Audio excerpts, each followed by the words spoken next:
జగిత్యాల జిల్లా మేటిపల్లి పట్టణంలోని ప్రభుత్వ పాఠశాలలో బీఆర్ఎస్ రాజ్యసభ ఎంపీ దామోదర్ రావు నిధుల నుండి 40 లక్షల మంజూరు చేపించి ఈ రోజు మేటిపల్లి ప్రభుత్వ పాఠశాల అభివృద్ధికి శంకుస్థాపన చేసిన కోరుట్ల ఎమ్మెల్యే డాక్టర్ సంజయ్. ఈ సందర్భంగా ఎమ్మెల్యే సంజయ్ మాట్లాడుతూ అడగగానే పాఠశాల అభివృద్ధికి 40 లక్షలు మంజూరు చేసిన బీఆర్ఎస్ ఎంపీకి ఎమ్మెల్యే ధన్యవాదాలు తెలిపి కోరుట్ల నియోజకవర్గ అభివృద్ధి కోసం ప్రతి అవకాశాన్ని సద్వినియోగం చేసుకుంటా అన్నారు. యువత చదువులో ఎప్పుడూ ముందుంటారన్నారు. రానున్న రోజుల్లో 30 సంవత్సరాలకు మన ఇండియా నెంబర్ 1 కావాలని విద్యార్థులకు తెలిపారు. తల్లిదండ్రులు ఎవరైనా ఇంటి దగ్గర చదువుకోవద్దు అని అంటే నాకు తెలియజేయాలని ఎమ్మెల్యే అన్నారు.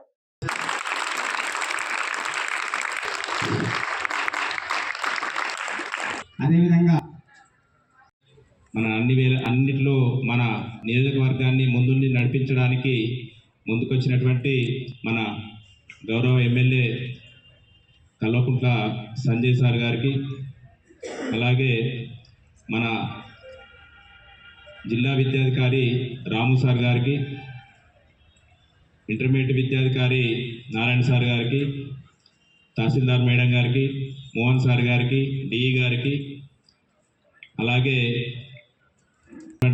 పెద్దలు, పాత్రికేయులు, ఉపాధ్యాయులు అందరికీ నా యొక్క నమస్సుమాంజలి. విద్యార్థులు సో మనకు ఉన్నత పాఠశాల ఉన్నారు. నేను కూడా ఇదే పాఠశాలలో 8th to ఇంటర్మీడియట్ వరకు చదువుకోవడం జరిగింది. సో చాలామంది ఉన్నతమైనటువంటి విద్యావంతులు ఈ కళాశాలలో చదువుకొని చాలా ఉన్నత స్థానంలో ఉన్నారు. మరి అట్లాంటి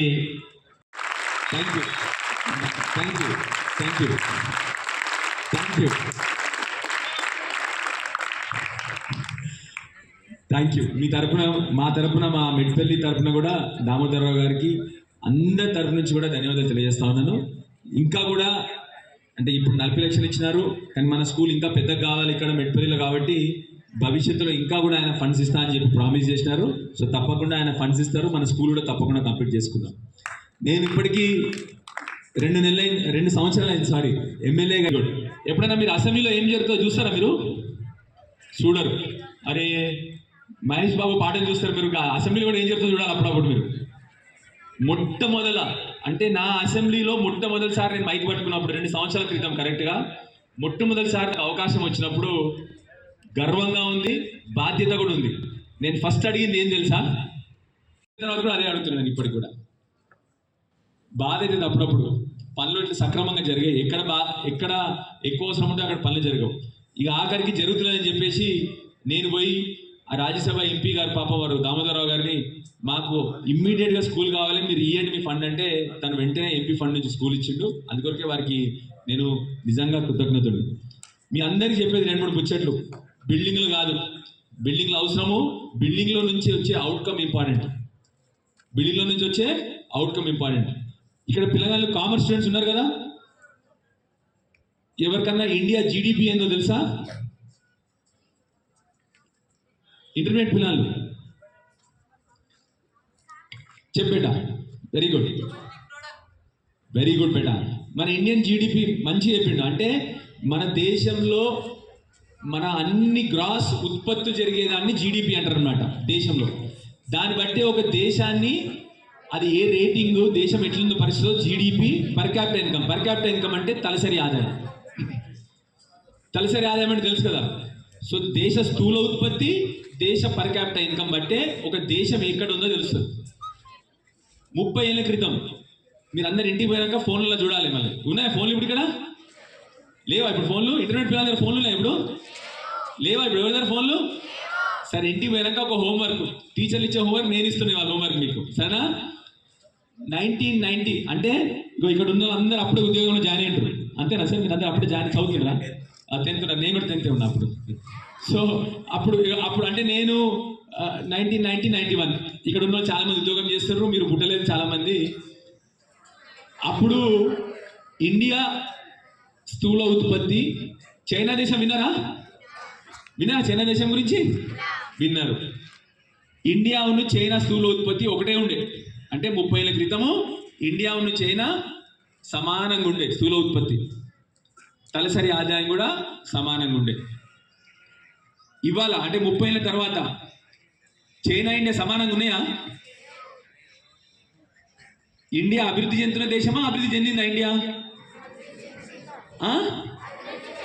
అభివృద్ధి చెందుతున్న దేశం.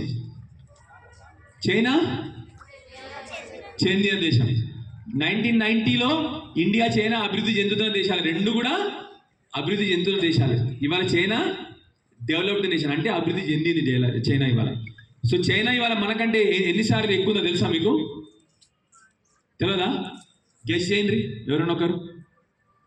పోనీ టీచర్లు అడుగుదాం, లేకపోతే టీచర్లు అడుగుదామా? ఎవరైనా ఒకరు చెప్తారా ఎన్నిసార్లు? ఇక మా ఎంపీడీఓ గారు వచ్చి చెప్పేసిండ్రు, చైనా ఇప్పుడు $20 ట్రిలియన్ అంటారు దాన్ని. ఇక ట్రిలియన్లు అంటే బాగా సున్నాలు ఉంటాయి, తర్వాత చెప్తా. 20 అని నెంబర్ చెప్తా. చైనా ఇప్పుడు ఎంత ఉంది? $20 ట్రిలియన్. ఇండియా ఎంత ఉంది చెప్పాలి మరి. ఆ హెచ్ఈసి అబ్బాయి ఇప్పుడే స్థూలోత్పత్తి చెప్పాడు. ఇప్పుడు ఇండియా ఎంత? 3 కాదు బిడ్డ, కొద్దిగా పెరిగింది. ఇప్పుడు అరౌండ్ $3.94 ట్రిలియన్ వచ్చింది ఇండియా. 4. చైనా ఎన్నిసార్లు? సో 4 ఇంటూ ఎన్ని టైమ్స్ చైనా అయింది ఇప్పుడు? మనకంటే చైనా ఎన్నిసార్లు ఎక్కువ? 5 టైమ్స్. మనకంటే చైనా 5 రేట్లు ఎక్కువ పెరిగింది. మరి మనం కూడా పెరగాలని అడిగి పెరగాలి కదా. మరి ఎవరితోనవుతుంది? గట్టిగా చేతులు ఎత్తున్న అందరు ఎత్తున్న చేతులు, అందరు వెనకాల పిల్లలు కూడా. సో నెక్స్ట్ 30 ఏళ్ళు ఎవరిది? మా కాలం అయిపోయింది, రైట్?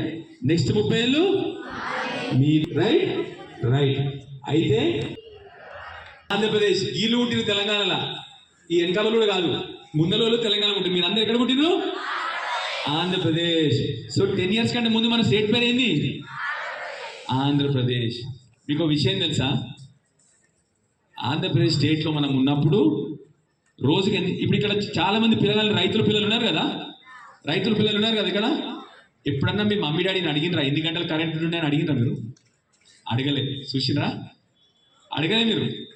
సో మీకు ఆ కష్టం తెలియదు మీకు. సో అప్పుడు ఎట్లుంటుందో చెప్పన్నా మీకు. మీ వెనకాల పిల్లలు తెలుసా బిడ్డ ఎన్ని గంటలు కరెంట్ ఉంటున్నా అని? చెప్పు బిడ్డ. కరెంట్ అరే తప్పు చెప్పిన. చెప్తా. 6 నుంచి 7 గంటలు కరెంటు వ్యవసాయానికి. ఎన్ని గంటలు? 6 నుంచి 7 గంటలు. దాంట్లో 3 గంటలు ఎప్పుడు తెలుసా వ్యవసాయం కరెంటు? గెస్ చేయర్రి. రాత్రి పూట కరెంటు వాడకం తగ్గుతుంది కదా, అప్పుడు వ్యవసాయానికి ఇస్తారు. అంటే 12 గంటల రాత్రికి పోయి మోటార్ వేయాలి వాళ్ళు. ఎవరు? మన అమ్మ నాన్న. పాపం అందరు రాత్రి ఎప్పుడు ఎత్తురు? 12 గంటల రాత్రికి. పాపం వాళ్ళు ఎంత కష్టపడారు ఆలోచన చేసినా మీరు? అందుకని వాళ్ళ స్కూల్ పోనీ టైం ఉండకపోతుండే, రాత్రి మోటార్లు ఎదురు, పొద్దున అందరు. పాపం వాళ్ళు అంత కష్టపడ్డారు వాళ్ళందరూ.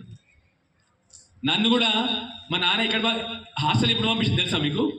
గెస్ చేయని ఎవరైనా ఒకరు. నేను ఎప్పుడు హాస్టల్ పోయినా అని చిన్నప్పుడు? మీ అందరికీ నిజామాబాద్లో 4 ఏళ్ళ పిల్లగానే హాస్టల్ పోయినా. అర్థమైందా? ఎందుకు పోయినా? మనకు అవకాశం లేకుండా ఇక్కడ. మా నాన్నకు చదువుకోవాలి కొడుకు అని బాగా ఇంట్రెస్ట్ ఉండే.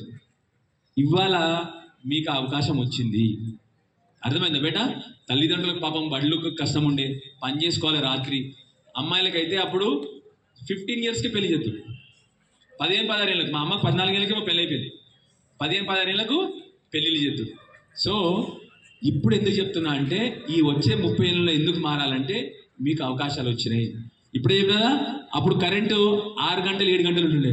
ఇప్పుడు ఎన్ని గంటలు ఉంటుంది? తెలంగాణ వచ్చినాక కరెంటు 24 hours కూడా కరెంట్ ఉంటుంది. అర్థమైందా మీకు చెప్పింది? అప్పుడు చదువుకోనికి క్యాండిల్ వెలిగించుకుంటుంటే వాళ్ళు పాపం ఊర్లలో చదువుకునే తోళ్ళు ఉంటే కూడా. అర్థమైంది కదా? అందుకొరకే అంతకుముందు మీకు తెలుసా, మీ ఇంటి దగ్గర ఇప్పుడు నల్లా ఉందా? మిషన్ బాగా నల్ల ఉంది కదా. మరి అడిగిన ఇప్పుడు అమ్మని ముందు ఉండేనా నల్ల అని అడిగిరా మీరు? చూడు, మీరు అడగాలి అందరు. పాపం వాళ్ళు ఎంత కష్టపడ్డారు తెలుసా? నల్లా ఉండకపోతున్న ఇంటి దగ్గర అప్పుడు ఎక్కడికో పోయి నీళ్ళు పట్టుకొచ్చుకోవాలి వాళ్ళు. పాపం సాగునీరు ఉండకపోతున్నాయి పంటలకు. ఒకటే వర్షాకాలంలో నీళ్ళు వస్తున్నాయి, తర్వాత నీళ్ళు ఉండకపోతున్నాయి వాళ్ళకి. పాపం పెన్షన్లు ఉండకపోతుండే, కళ్యాణ లక్ష్మి లేదు, ఏం లేదు అప్పుడు. అందుకొరకు వాళ్ళు బాగా కష్టాలు పడ్డారు. మరి మీరేం చేయాలి? వాళ్ళు ఇప్పుడు జర మంచిగా అయినారు. మీరు అందరు చదువుకొని బాగుపడారా లేదా? ఎస్. మీరు అందరు మంచి చదువుకోవాలి, తల్లిదండ్రులను చూసుకోవాలి, మన ఊరికి మంచి పేరు తేవాలి, మన దేశానికి మంచి పేరు తేవాలి. వచ్చే 30 ఏళ్లలో ఇండియా డెవలప్డ్ కంట్రీ అయిపోవాలి. అయిపోతుంది కదా మీ అందరితో? Very good. Develop country. పక్కన సింగపూర్, యూరోప్ అంతా డెవలప్ కంట్రీ. ఎందుకు చేసేయండి అవి డెవలప్ అయినాయి, మన ఇంకా డెవలపింగ్లో ఉన్నాం మనం. డెవలప్ కంట్రీ అవుతుంది, అర్థమైందా? సో అందరం కూడా సమానంగా పని, అబ్బాయికి పని చేయాలని ఏం లేదు ఎక్కడ కూడా, ఎక్కడ రాసి పెట్టలేదు, రైట్? అందరం కూడా అన్ని పనులు చేస్తేనే, అమ్మాయిలు కూడా ఈక్వల్గా ఉంటేనే కంట్రీ డెవలప్ కంట్రీ. నేను చదువుకున్నప్పుడు ఫోన్ ఉంటే గ్యారెంటీ నేనైతే డాక్టర్ కాకపోతుంటే, అవునా కదా? సో అందుకని మీ అందరితో రిక్వెస్ట్, ఇప్పుడు నా ఎక్స్పీరియన్స్తో చెప్తాను మీకు. నేనే ఈ మధ్య 2-3 గంటలు వాడతాను ఫోన్. పొద్దున కొద్దిసేపు, మధ్యాహ్నం కొద్దిసేపు, సాయంత్రం కొద్దిసేపు, రోజు 2 గంటలు అవుతుంది ఫోన్లో. నా స్క్రీన్ టైం ఉంటుంది కదా, తెలిసిపోతుంది కదా మనకు, రోజు 2-3 గంటలు వాడుతున్నాను. సో మీ అందరితో రిక్వెస్ట్ ఏంటంటే గంట సేపు కంటే ఎక్కువ ఫోన్ వాడొద్దు మీరు, రైట్? సరేనా? ఎవరు తలుపుతలేదు సరేనా అంటే ఫోన్ వాడొద్దు అంటే ఎక్కువసేపు. బాయ్స్ అయితే ఎవరు సరే అంటలేరు, వెనకాల బాయ్స్ చెప్పండి బేటా, వాడతారా? ఎక్కువసేపే వాడతారా? Daily 1 hour. స్పెషల్లీ ఇప్పుడు సెకండ్ ఇయర్ పిల్లలు ఉన్నారు అక్కడ, ఇప్పుడు సెకండ్ ఇయర్ పిల్లలు ఉన్నారు కదా, అరే మ్యాక్సిమం 1 అవర్ బేటా, ఓకే రైట్?